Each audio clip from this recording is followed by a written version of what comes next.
Good morning, YouTube.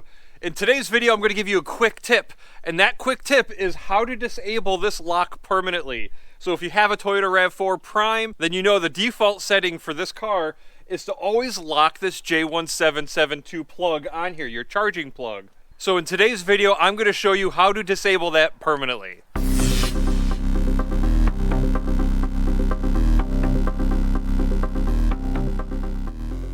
Welcome back to my channel. If you're new here, please consider subscribing. Tap that thumbs up for me. If you dislike the video, make sure you tap the thumbs down twice.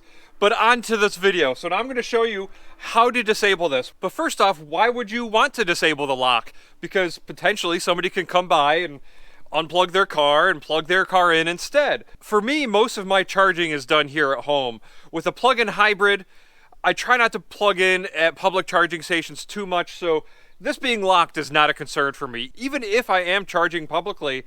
Because of my background, if you follow my channel, you know I came from EVs. I had a Tesla Model X, I had the Toyota Rav4 EV, and because I am so used to driving EVs, I've always thought it was inconsiderate for a plug-in hybrid driver to occupy a charging space. I mean, they have a gas engine that can get them home. There were definitely times when I needed a charge to get home, and there was a plug-in hybrid in there. It used to drive me crazy.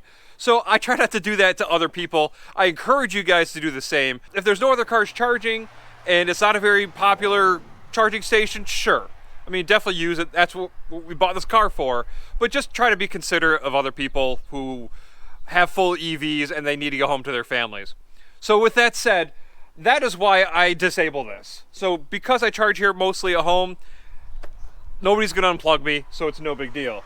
So when this is locked, I have to go over here, unlock the car, which, as you know, if you watch my other videos, my stupid remote keyless entry system almost never works, so that's a pain. But then I come over here and I have to tap the unlock button right here, and then this charging port will unlock. So now it's unlocked and I can pull it out. So that's the issue right there, and that's why I'm going to show you guys how to disable that feature. All right, here we are inside the car. First off, the car cannot be plugged in, and you cannot be in room mode in order to do this. The car has to be unplugged, and you have to start the car just like you were going to take off and go for a drive somewhere. So let's see, right now I have to clear the maintenance required. I'm due for something. Oil change or tire rotation, I don't remember. All right, so there it shows some of my stats. We have to navigate over to the gear icon using this button right here, this little keypad. So I'm going to tap the right button, and we're going to go all the way over to the gear, and then we go down, and we go to vehicle settings right here. So then we have to long press the OK button, just hold it down, then that opens this setting. Now we go to charging settings, so we just tap the OK button, just tap it, you don't have to hold it that time, and you go down to connector lock. So that's right there, so then you just tap that.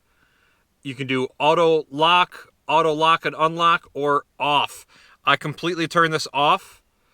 I'm actually not sure what the auto unlock would do. I wonder if that would help my issue at all. But either way, I don't like it. So it is going. And in case you've never been in this setting before, you can go down, you can turn your battery heater off.